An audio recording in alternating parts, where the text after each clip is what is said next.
The State House, the Maine Department of Corrections, joined a national initiative aimed at breaking cycles of incarceration. Keenan Mills has more from Augusta.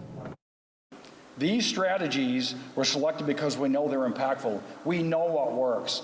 We can make this happen collectively. Maine Department of Corrections Commissioner Randall Liberty, along with others, took to the State House on Monday to commit to Reentry 2030. It's a nationwide initiative organized by the Council of State Governments Justice Center to decrease recidivism, the return to custody rate, by 30%.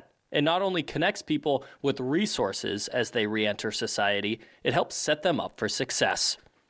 It reflects a shared understanding that incremental change is no longer enough. The moment calls for scaling up what we know works and ensuring that it reaches everyone who needs it. Liberty says a lot of what the state is doing is already working. He cites 160 individuals in state corrections enrolled in college, returning to incarceration at a 0.05% rate.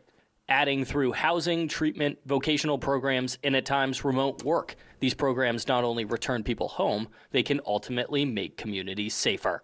The real question becomes, are they healthier? Are they stronger? Are they treated?